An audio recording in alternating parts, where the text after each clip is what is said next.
Hello everyone, Shri Ram tutorial में आपका स्वागत है। देखिए, इससे पहले हम लोग राष्ट्रपति पढ़े थे। आज हम लोग इसका एक इम्पोर्टेंट सेट है 25 क्वेश्चन का।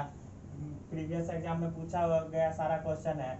चलिए आज हम लोग शुरुआत करते हैं सेट बनाने का। पहला क्वेश्चन देखिए हम लोग का है, राष्ट्रपति द्वारा संसद के दोनों सदनों के लिए कुल कितने सदस्य को नामित किया जा सकता है।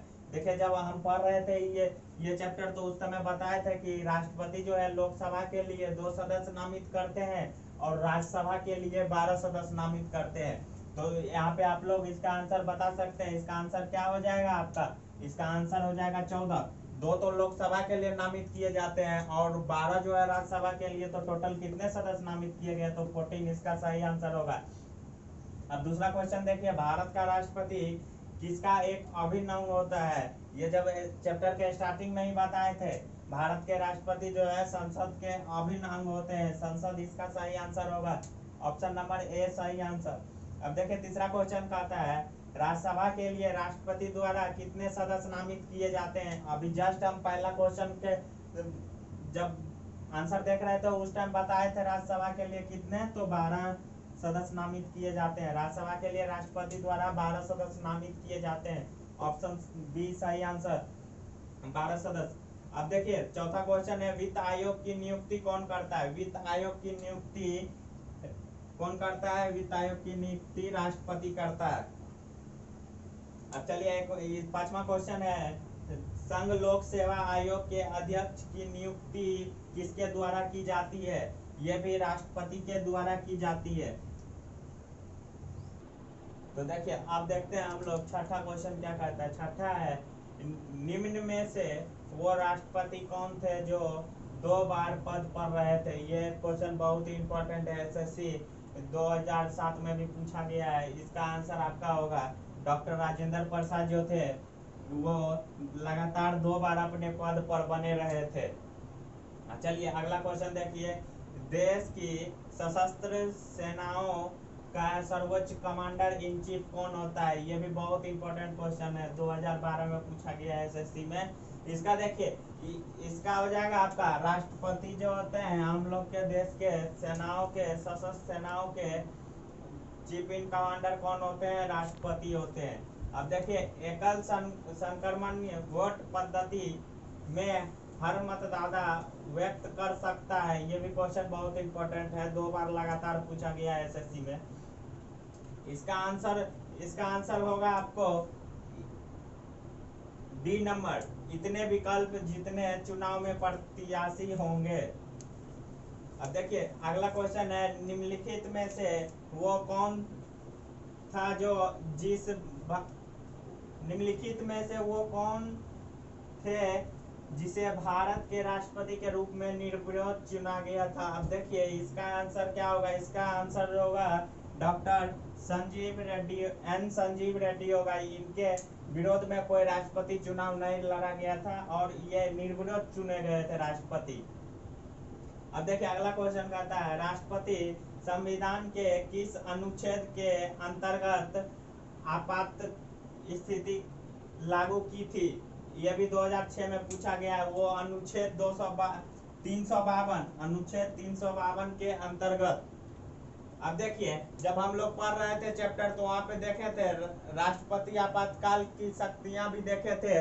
वहाँ पे अनुच्छेद 352 में जो है राष्ट्रीय आपातकाल की घोषणा की थी राष्ट्रपति। अनुच्छेद 352 में राष्ट्रीय आपातकाल मतलब देखिए उसमें युद्ध, वायु आक्रमण, शस्त्र विद्रोह ये सब आता है। अनुच्छेद 356 में बताए थे कि राज्य में राष्ट्रपति शासन जब लगता है तो वहाँ पे अनुच्छेद 356 के तहत राष्ट्रपति शासन लगाया जाता है। और देखिए अनुच्छेद 360 के बारे में बताए थे, वित्तीय आपातकाल, जो आज तक अब एक बार भी नहीं लगा है वित्तीय आपातकाल। अब देखिए उसके बाद कहता है, अगला क्वेश्चन है, राष्ट्रपति ने अब तक कितनी बार राष्ट्रीय आपातकाल की घोषणा की है? अब देखिए हम राष्ट्रीय आपातकाल अब तक 3 बार घोषणा की गई है। इसका आंसर होगा सी, 3 बार। अब देखिए जब चैप्टर पढ़े थे इसका, तो हम लोग वहां पे देखे थे कि राष्ट्रीय आपातकाल हम लोगों को देश में 3 बार घोषणा हुआ था। पहला हुआ था 1962 में भारत चीन युद्ध के तहत, जब 1962 में भारत और चाइना के बीच युद्ध हुआ था, तो उस बार भी राष्ट्रीय आपातकाल की घोषणा की गई थी। उसके बाद जब 1971 में भारत और पाकिस्तान के बीच युद्ध हुआ था, तो फिर एक बार राष्ट्रीय आपातकाल की घोषणा की गई थी। लास्ट में 1975 में आंतरिक अशांति के आधार पर राष्ट्रीय आपातकाल की घोषणा की गई थी। इसका आंसर होगा तीन बार राष्ट्रीय आपातकाल की घोषणा की गई है। देखिए, अब अगला क्वेश्चन है, किस वर्ष में भारत के राष्ट्रपति ने आंतरिक अर्थव्यवस्था के कारण आपात स्थिति की लागू की थी? यह भी बहुत इंपॉर्टेंट क्वेश्चन है। एसएससी सीपीओ 2011 में पूछा गया है। तो ये होगा, देखिए, राष्ट्रपति जो है 1975 में आंतरिक अर्थव्यवस्था के कारण आपातकाल की घोषणा की थी 1975 में। इसका आंसर हो जाएगा सी, सही आंसर। अब देखिए, संवैधानिक प्रणाली असफल होने पर किस अनुच्छेद के तहत राष्ट्रपति शासन लागू होता है? ये बहुत ही इंपॉर्टेंट क्वेश्चन है। देखिए, ये SSC CPO 2008, GDC 2014, SSC tyre 1 2015, SSC 10+2 2015, SSC CPO 2015। ये क्वेश्चन आपके लिए बहुत ज्यादा इंपॉर्टेंट है। ये बहुत सारे एग्जाम में पूछा गया है। तो देखिए, इसका आंसर क्या होगा आप लोगों का? ये जब लगा था वो 356 संवैधानिक आर्टिकल है 356, उसके तहत राष्ट्रपति शासन लागू किया गया था। अब देखिए, अगला क्वेश्चन है, राष्ट्रपति अपना त्याग पत्र किसे प्रस्तुत करता है? राष्ट्रपति जो है अपना त्याग पत्र उपराष्ट्रपति को देता है। सी आंसर, उपराष्ट्रपति सही आंसर होगा इसका। भारत के राष्ट्रपति चुनाव के लिए नागरिक को कितनी आयु पूरी कर लेनी चाहिए? ये देखिए, आरआरबी एलपी 2005, एसएससी 2005 में पूछा गया इंपॉर्टेंट क्वेश्चन है। इसके लिए राष्ट्रपति बनने के लिए 35 वर्ष की आयु होनी चाहिए। अब देखिए, अगला क्वेश्चन कहता है, भारत के राष्ट्रपति को हटाने की प्रक्रिया महाभियोग किस देश के संविधान से ली गई है? ये भी बहुत इंपॉर्टेंट है, एसएससी 2011 में पूछा गया है। देखिए, जब हम लोग पढ़ रहे थे तो वहां पे पढ़े थे महाभियोग की प्रक्रिया के बारे में। महाभियोग लगाने के लिए सारे देखे थे कि महाभियोग प्रक्रिया कैसे लगाया जा सकता है, या एक राष्ट्रपति को उसके पद से कैसे हटाया जाता है। डिटेल में हम लोग पढ़ चुके हैं। तो इसका आंसर आप लोग अपने से भी बना सकते हैं। किस देश की संविधान से ली गई थी, ये भी हम बताए थे पढ़ने टाइम की यूएसए के संविधान से ये ली गई है। इसका आंसर क्या हो जाएगा? यूएसए, सही आंसर यूएसए। अब देखिए, अगला है, राष्ट्रपति की सेवा निवृत्ति की आयु क्या है? यह भी बहुत इंपॉर्टेंट क्वेश्चन एसएससी में 2 बार पूछा गया है। अब देखिए, इसका जो है कोई सीमा नहीं होती है, कोई सीमा नहीं होती है राष्ट्रपति बनने के लिए। तो ये सीमा है कि जिसकी आयु 35 वर्ष होगी वो राष्ट्रपति चुनाव में हिस्सा ले सकते हैं या चुनाव में भाग ले सकते हैं। लेकिन ये सीमा नहीं है कि अब वो नहीं है कि 70 साल के बाद राष्ट्रपति को उसके पद से हटाया जा सकता है। इसकी कोई सीमा नहीं है वो।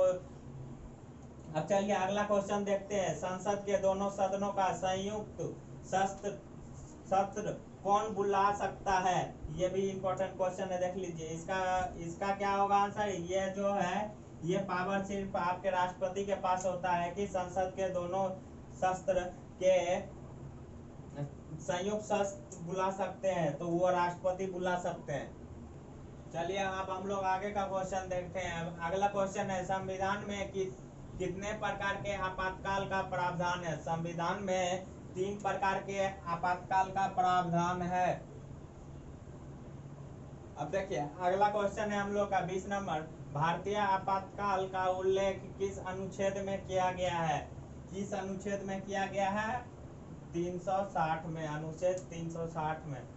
ऑप्शन ए सही आंसर। अब देखिए अगला क्वेश्चन है, भारत के किस प्रकार की आपात स्थिति अभी तक केवल एक बार लागू की गई है? ये जो है आंतरिक आपातकाल जो है अभी तक भारत में एक बार ही घोषित की गई है। या लागू की गई है। अब देखिए अगला क्वेश्चन है, भारत के राष्ट्रपति पर महाभियोग चलाया जा सकता है। अब देखिए भारत के राष्ट्रपति पर जो महाभियोग चलेगा, महाभियोग वो किसके द्वारा चलाया जाएगा, तो वो संसद के द्वारा चलाया जाएगा। डी सही आंसर, संसद। अब देखिए अगला क्वेश्चन है, स्वतंत्र भारत से पहले राष्ट्रपति थे, कहाँ से थे, वो बिहार के थे पहले राष्ट्रपति। डॉक्टर राजेंद्र प्रसाद जो थे वो बिहार के पहले राष्ट्रपति थे।